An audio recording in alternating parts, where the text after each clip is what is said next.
Hello and welcome to another ASMR chess video. And we are continuing our bedtime story series with this book.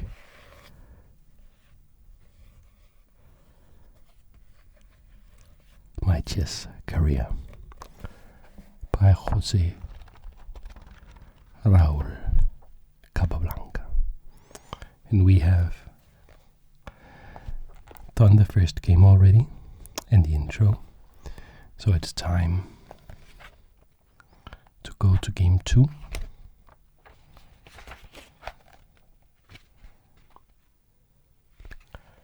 Which we have here. And it's the last game of the match he played against Corzo. He was 11 years old.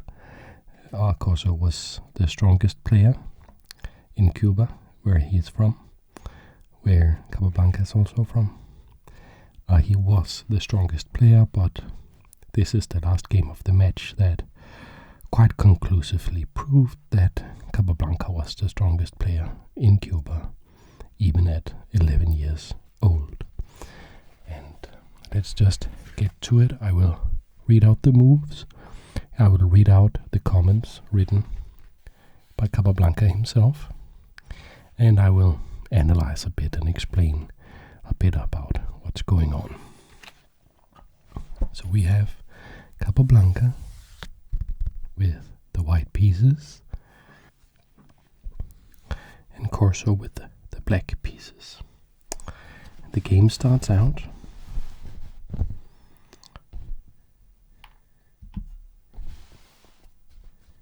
with pawn to queen 4. Remember, we're not doing this in algebraic notation, but in the old school. So queen 4 is this square when it's white to move, but black also plays pawn to queen 4. So that's how that works. So what this name of the square is depends on whose move it is, which is not the most logical. So I like this form of notation a bit more because it sounds cooler.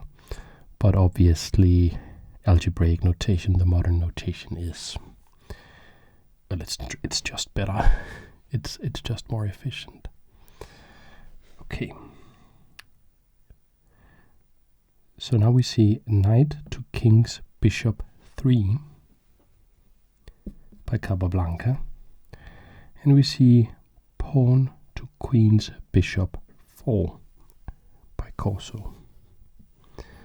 Pretty standard development of the game so far.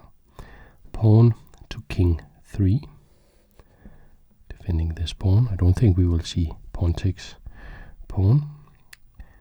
And then we see knight to queen's bishop 3. So this is the queen's bishop 3. So that's that square. Normal move could be pawn to c4 maybe, but that would be pawn to queen's bishop 4. Is that what we will see? Pawn to queen's knight 3. Is that? Let me write. After knight to queen bishop 3, we do see pawn to queen's knight 3. This is the queen's knight, so we do see this move. And of course he was only 11 years old, and he has stated repeatedly in the book that he did not know the openings. This does not seem like... This seems wrong somehow, that white is playing this. And then black, Corzo plays pawn to king 3. So this setup here for black is very sound and very normal, standard, even at the time. Whereas I'm still a little confused about this move here with pawn to queen's knight 3. Of course, this bishop can come in fianchetto on the long diagonal. It does make some sense. It's just not something I'm used to seeing.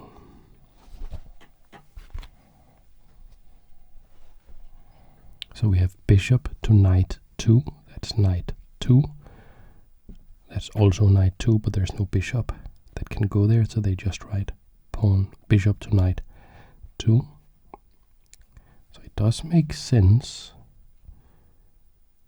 Maybe it's just playable. Maybe. After bishop to knight 2, we see knight to bishop 3. Makes a lot of sense. And queen's knight to queen 2. So this knight goes here. And it says queen's knight because the other knight could also go there. And now we may be ready to play pawn to queen's bishop 4. And everything will make sense from the white side. We see pawn takes pawn. Like so. And then we see pawn takes pawn. Not knight takes, but pawn takes pawn. And now I'll read you the note by Capablanca here. When I see this game today, I feel surprised at the good general system of my opening moves. I remember that I always played pawn to queen 4 with white, because in that way Mr. Corzo could not take such great advantage of my weakness in the opening. In this game I played very well so far. Okay. Then we see bishop to queen 3 by black. Queen 3, the bishop goes there. So, I mean, black is also doing excellently. I'm not saying Capablanca is crushing in any way, shape or form here. This bishop is strong on a good diagonal.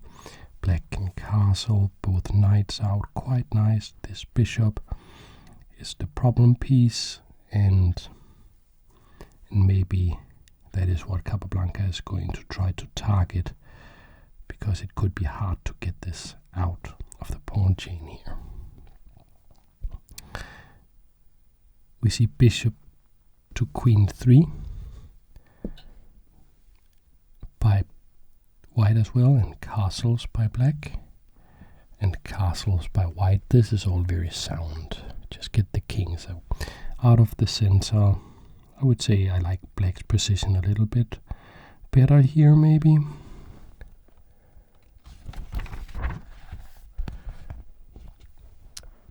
Move 9 for black. We have knight to king's rook 4.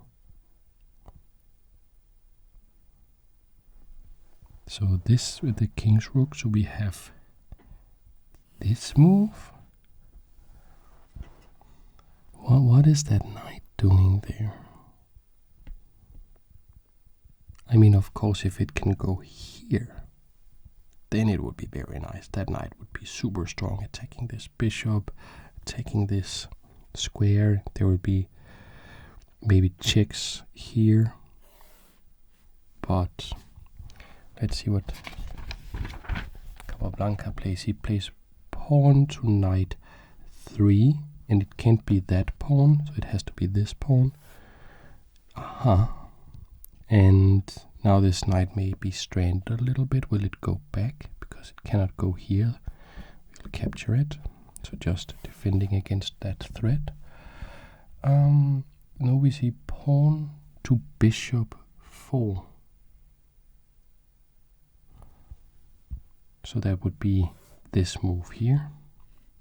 Because there's no bishop here. I do like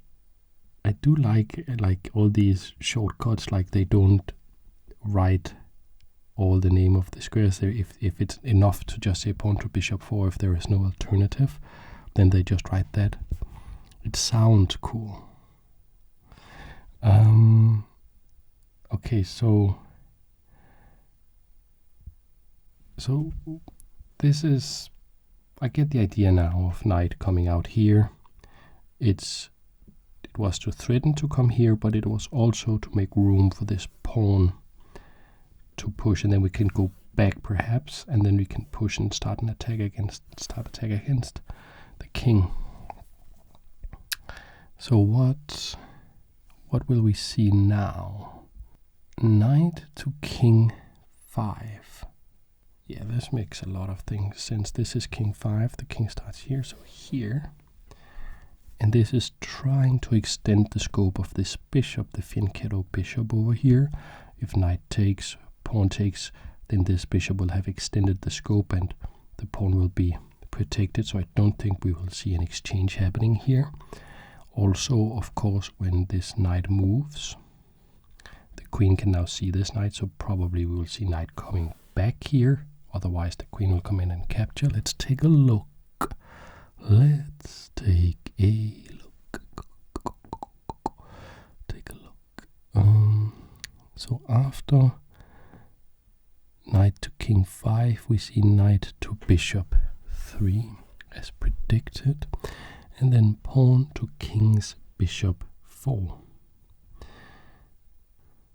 So that's for white, so that is the king's bishop, so we will see this just making this knight very, very strong. It's out of the question to capture that knight, I think. First of all, you cannot capture with this knight, because as you can see, you can recapture and these pieces will be forked, so I'm going to lose one of them. And then you could consider capturing maybe with the bishop, but it looks like trouble for black. So we see knight. So we did see pawn to king's bishop 4. Then we see bishop takes knight. We do see that. Okay. Here I'm very curious what pawn he's going to recapture. Will he recapture with the queen's pawn or with the bishop pawn? I am thinking I want to capture towards the center, like this, but there could also be made an argument for capturing with this to extend the scope of this bishop. So what will he play? Bishop's pawn takes bishop, yes. I think that would also be my inclination here, to just capture towards the center, open up for this rook to potentially make an attack against the black king. And maybe this bishop will need to reroute at some point like this, because currently it is looking into the neck of this pawn chain here, not doing too much. But of course, maybe a pawn move like pawn to queen's bishop 4 can maybe try to undermine the black center and maybe mobilize these pawns and make this bishop much stronger, looking at the king's knight 2 square here. So okay, so let's see. Bishop pawn takes knight, and then knight to king's knight 5. Yes. So this knight has to move because it's attacked here, and it goes to an aggressive outpost. King's knight 5, already threatening to come in here with a fork against these two pieces. So after pawn to king's knight 5, we see queen to king 2. So this connects the rooks and it defends against this fork. And after queen to king 2, we see black play queen to knight 3. So knight 3 is over here. It's also over here, but since the queen cannot access that square, we don't have to qualify it anymore. And this move is coordinating an attack with the knight. So we are looking at the queen 4, the pawn on queen 4.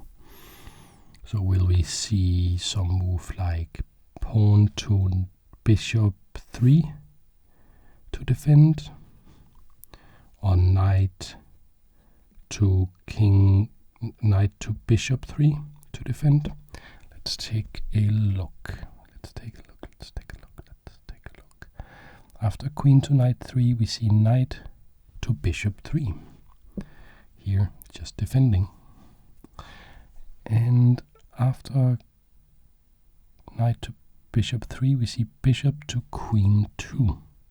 Yes, so earlier I was thinking about this bishop here and how it was a bit of a problem piece.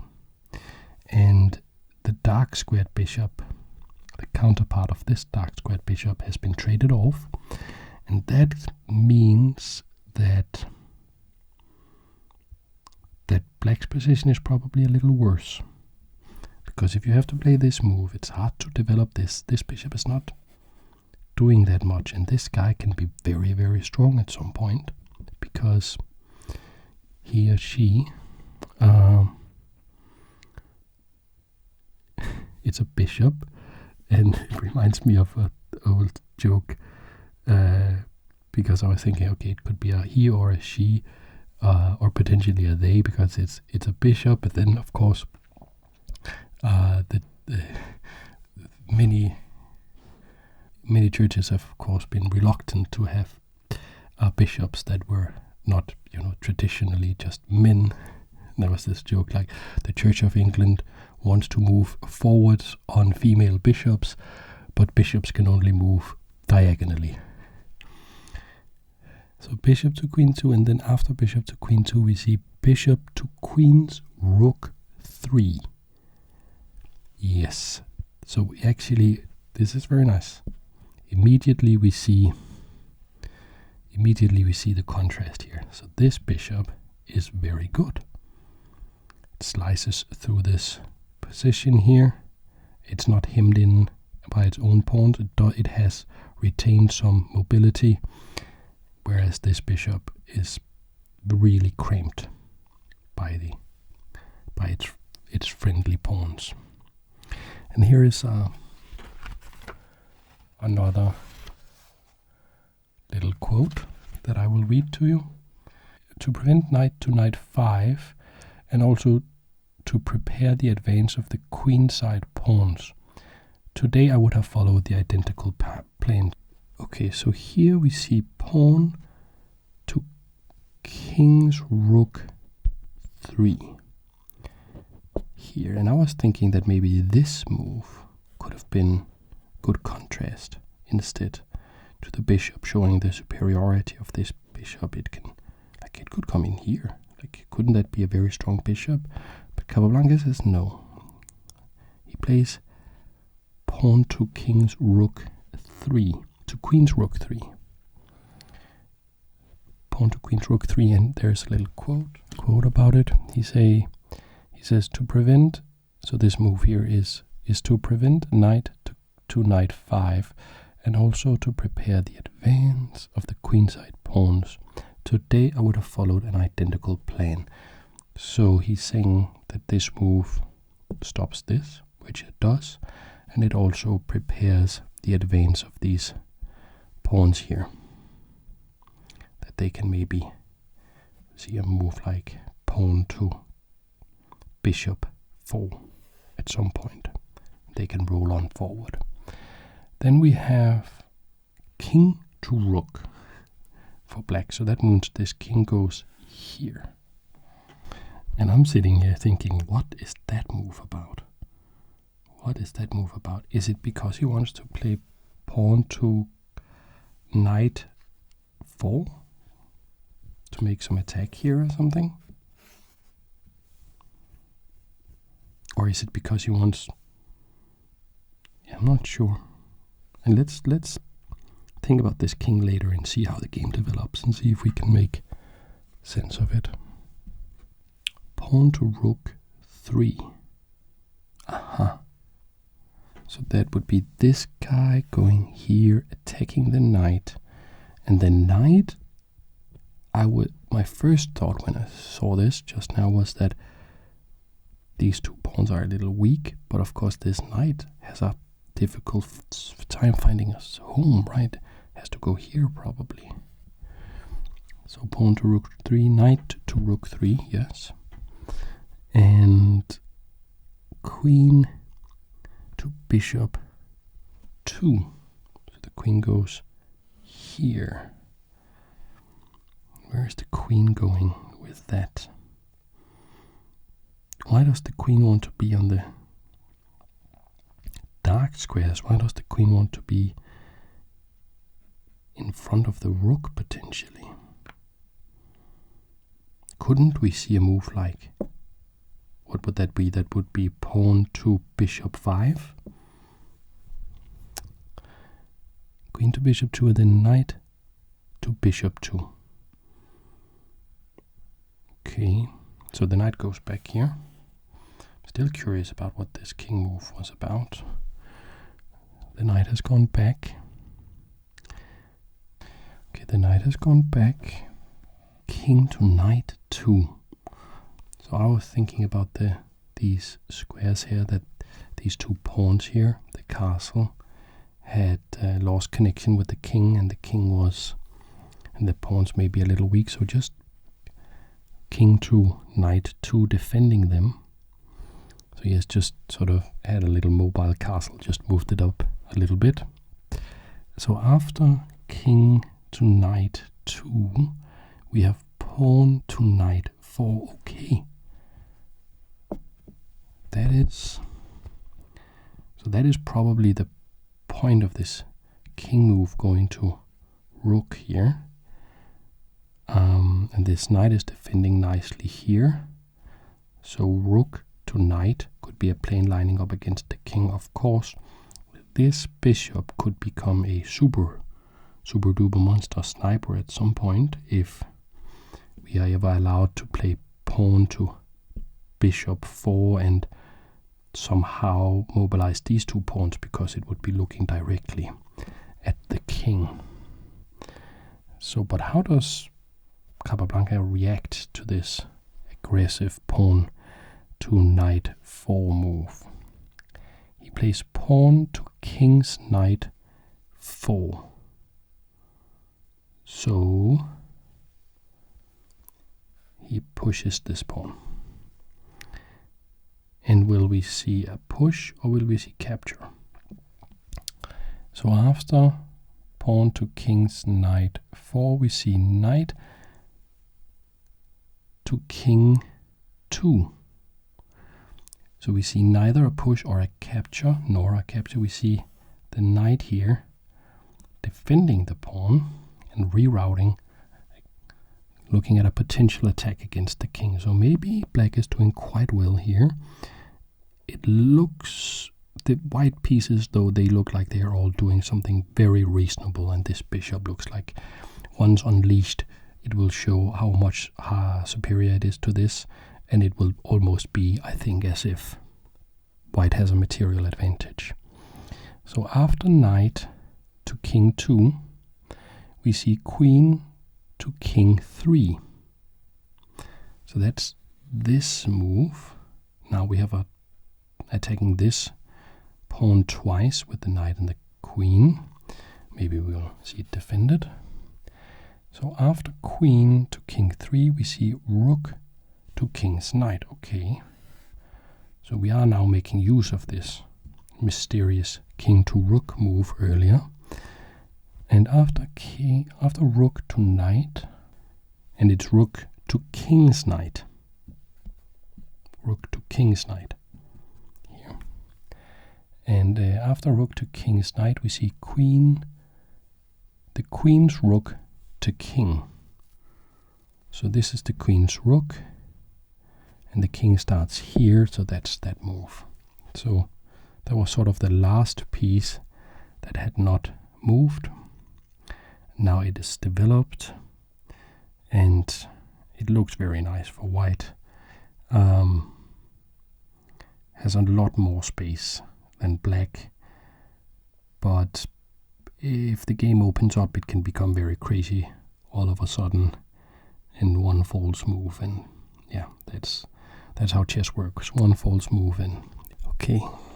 One thing I also really like about this old notation style here is I feel like I'm part of the gentlemanly era of chess, where it was sort of that old school romantic era of chess, where every game was being played at like some rich person's club in high society, and the players were like these mysterious figures. And today, I love chess today as well, but it's a very different feeling. Now they feel like professionals, they feel like athletes. It's not poetic in the same way. It's very pragmatic, competitive chess today, whereas much more of the loner, of the chess genius mythology going on back like 100 years ago and more. And yeah, the old school notation helps me to get into that sort of feeling. Anyways, now we have knight to knight 3, and you could say that this gives up the defense of this pawn, but it doesn't. First of all, it's still X-ray defended by this bishop, and also you could say it blocks this pawn, like blocks the rook's view of this pawn, but you cannot come in and capture it with the knight here, because we would have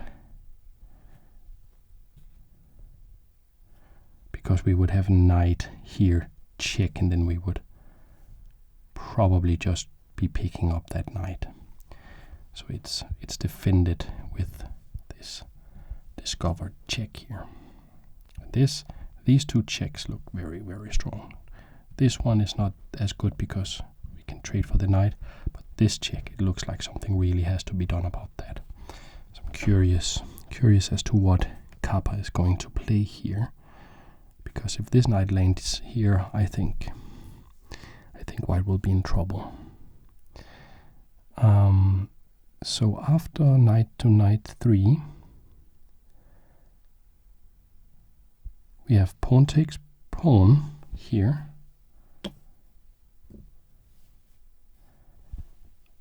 Allowing this check, so is that correct? Like, I mean, Capablanca, he played very, very serious chess, and if he says that he doesn't have much to improve on from this game, I believe him. But this knight check does look very dangerous. Will it be played? After pawn takes pawn, we do see knight to bishop 5 check. Knight to bishop 5 check. And king to rook 2. The king goes over here. So I'm thinking black will now play pawn takes pawn.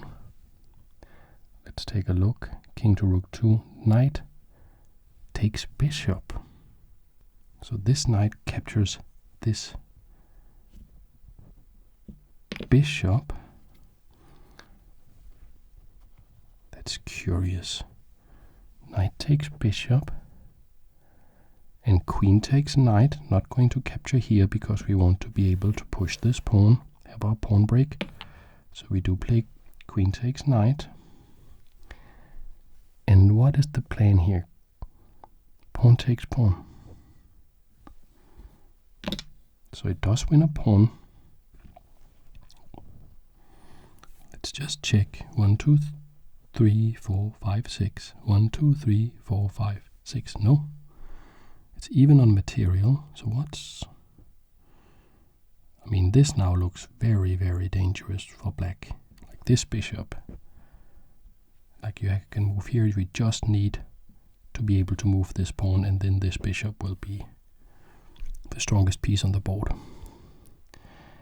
But there is a note. There is a note from Capablanca. The play for position preparatory to an attack is one of the hardest taxes upon the mind of the master player. Today, very likely, I would have done better, but nevertheless, all things considered, I did well. And now, in the deciding moment, I conceived a very excellent combination. Pawn to bishop 4. And that is what we have been talking about all this time. Because if we can release this guy, we will have a tremendous game. And there is another note here. After queen to king 3, which defends this, but also allows the exchange of pawns here, which could mobilize these two guys. So let's see. He has a note. I thought he would make this move. That would be queen to king 3, although queen to king's rook 3 would have given him a better chance. So he was thinking, okay, he's going to play this, but queen to king's rook 3. Okay, so this move would give a better chance. That is probably because it can start a counter-attack. We can push here, we can attack here we could get in on the dark squares maybe. This is probably more passive. I'm thinking we'll see pawn takes pawn. We will see pawn takes pawn. And we will see queen takes pawn in response.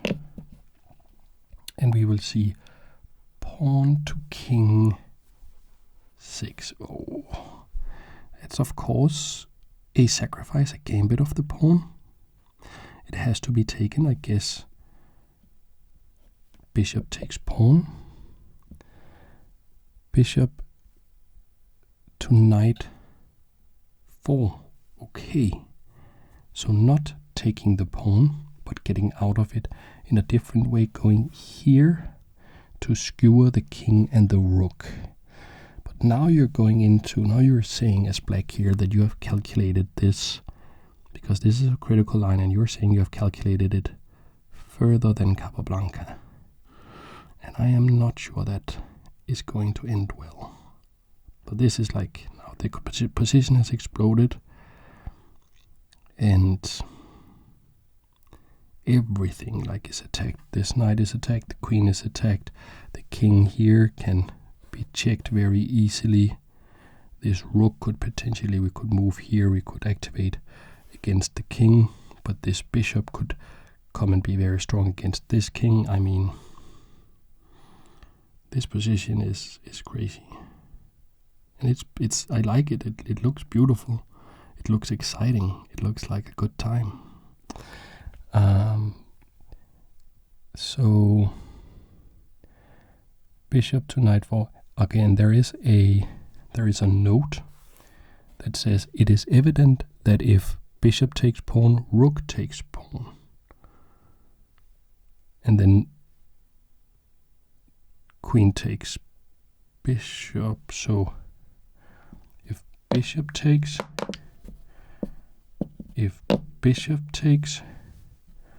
rook takes, and what if, oh right, and if he's not even, and if queen takes, can you see it? Well, it's a concept that we have been thinking about this whole time. We're just playing this discovered check, and it's going to be picking up the queen. Okay, so okay, here we are. So that's why we play queen here, or bishop to queen's knight 4, attacking this. Okay, and then queen takes bishop. He's sacrificing his queen here. He's saying today, very likely, I would simply have played queen to queen 2. So he's not. He says that he's probably not going. He would probably have played this move instead today. and won also. But at the time I could not resist the temptation of sacrificing the queen. At any rate, the text move was the only continuation which I had in mind when I played pawn to king 6. Okay, so he's saying today probably he would play this and win, and this is probably stronger, giving up only the exchange but also having, but he could not resist, and he hadn't even considered that. He had just thought, okay, I'm going to capture the bishop. So queen takes queen. Now you're down a queen. And pawn to queen 5, check. Yes. So it's check from the bishop here. And of course, these two pawns are super, super strong. And rook to knight 2. Rook blocks the check. And pawn takes knight. This cannot be recaptured because of the pin. So this bishop, pretty proud that I figured out that this has actually been the story of this whole game. First I was very confused about his idea of putting it here, and then I figured out, okay, if he can make it strong, it will be very good. And then he made it strong. Now it's probably winning him the game. So after pawn takes knight, we have pawn to king's rook 3. So this is the king's rook, so this is king's rook 3. And I think I understand what that is doing. I think it is somewhat desperately trying to make room to play king to rook 2 to get out of that pin here from this bishop here. So ping pawn to king's rook 3, and he's saying rook to king's bishop would have been better. So this rook move here would have been better, stopping this pawn and maybe coming in, capturing it at some point. And then the game would have continued. He says knight here to queen 4, attacking the queen. He says queen takes pawn is best. Queen takes pawn, then rook to king 8. And now we have to defend this. How do we do that? Rook to king, queen takes bishop pawn. And queen takes bishop pawn. Rook takes rook, check. Interesting. Queen takes, I assume. Queen takes rook. And knight takes pawn. And the point here, and he says white should win. So you are going to win at the very least this rook. If you allow this here, you will also win the queen. So this position there, maybe black will try to bail out with some check here, but you will probably find a way to hide from the checks. Maybe just actually king back and there are no more checks, and you are not ever going to stop me capturing this, and we will have 3 pieces versus the queen. So I trust Capablanca, but I also think that this could have been worth going for, but that's probably why he's giving the variation here in his book. Okay,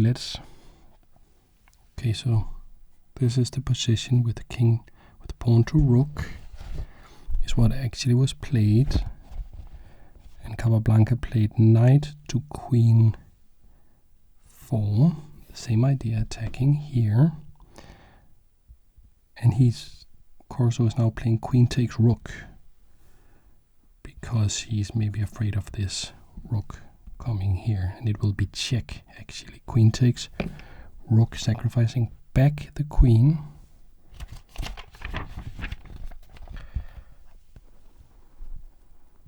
And Capablanca says that's best, and then he's playing rook takes queen, so he's just accepting that. And now we see rook takes this pawn because it's no longer pinned, because this knight is temporarily blocking the bishop. And now we see rook takes pawn again, nicely defended by this knight. And rook takes rook, interesting, trying to get to an endgame. And then knight takes rook, and that is check from the bishop. Maybe this is defensible for, it's defendable maybe for black. I love just how Capablanca plays though. And king to rook too. So we go there. Okay, and how do we get this pawn promoted here? Knight to king 7, and the rook to the king's bishop. So this rook comes in here. This knight is probably defending here, and it wants to help promote. And this guy is saying I can come in here and I can check, I can pick up the bishop. But king to knight 2, just stopping that, improving the king, no problem. And after king to knight 2, we see pawn to king's rook 4. Advancing this pawn. And pawn to queen 6. Yeah, this guy's going up the board. How are we stopping that? Pawn to knight 5. I'm not too afraid of that, to be honest, here with white. Probably I'm just capturing that and saying I can stop that, no problem. Yes, pawn takes pawn, no problem. Pawn takes pawn, not afraid of that. And bishop to king 5. Right, so this bishop improves itself here, making sure that this pawn is absolutely never going anywhere, even if the king has to go do something over here. So pawn to king 5 and king to rook 3. King to rook 3. Looks very hopeless for black, I would say, but the rook is good, so maybe there's counterplay. Pawn to queen 7, yeah. Now we see another point of this move. This bishop is coming here and defending that. So that is probably the main point of that bishop move. And rook to queen, yeah, so the rook is going here. And if we just attack it immediately, we can capture the pawn. So actually what is Kappa really doing here? Oh, okay, I think I see a clever check here. Maybe you can spot it yourself. So after rook to queen, we see knight to king's knight check.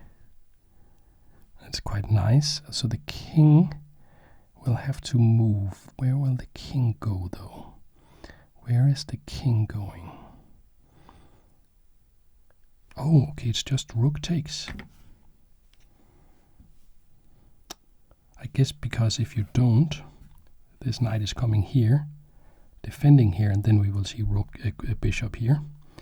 So instead, rook takes, but then I guess bishop to bishop 2 is the move. Let's take a look. Rook takes knight, bishop to bishop 6. Aha, this works as well. Defending the square, bishop to bishop 6. And after bishop to bishop 6, we see king to knight 3 attacking that bishop. So will we just see a promotion? And pawn to queen 8 queens. Rook takes queen, and bishop takes rook. And then he writes, the rest is easy. One remark I must add before closing that epoch of my career. Considering my age and little experience, this game is quite remarkable. Even the end game was very well played by me. Well, we all like to write our own memoirs, huh? Maybe you'll see me in the comments of this video going, well, I considering my age and little experience, I must say that this ASMR chess video was very well made by me. And there is, they actually played on a bit from here, but it's not really that interesting. As you can see, we have this bishop and these 2 pawns versus these 3 pawns. So it's basically just a matter of this bishop will control this pawn, making sure that it will not promote from the long diagonal, and this king will go over and hurt these 2 pawns past these guys and make a new queen. So instead of showing those last 15 moves that are all very trivial, I will instead read the closing part of this chapter 2 about the very young Capablanca. He says, for the next 2 years, I devoted my attention to finishing my high school course. In 1904, I went to the USA to learn English and to prepare myself to enter Columbia University. In 1905, I paid my first visit to the Manhattan Chess Club of New York. Although I had not played for a long time, I won the first game in good style against one of the many first-class players of that famous club. I became a Sunday afternoon visitor, and 1 year later, in 1906, I was already looked upon as at least the equal of any of the players of that institution. In quick and lightning chess, I was easily the best of all, and could compete with the strongest in the world, as I proved soon, winning a so-called rapid transit tournament from a field of 32, which included the chess champion of the world, Dr. E. Lasker. Undoubtedly the foremost player there was in any kind of chess. That same year I entered the University of Columbia to follow the chemical engineering course. In passing my entrance examination, I obtained the high mark of 99% in algebra, employing only 1 hour and 15 minutes of the 3 hours we were allowed to do the work. I also had high marks in the other scientific subjects. I relate these facts for whatever deductions the psychologist may desire to draw. And you did not at all include them because you were proud and wanted to brag a little. Well, he's a good sport, Capablanca. And he likes himself very much, apparently. I hope you like yourself very much as well. Not that you should go around bragging about anything, but you're a worthwhile, cool human being. And I hope you are as relaxed as you deserve to be. And I thank you sincerely for having watched this long of this video. It means the world to me. I hope you will sleep tight or have a very nice day, wherever you are and whenever you are. Thanks for watching.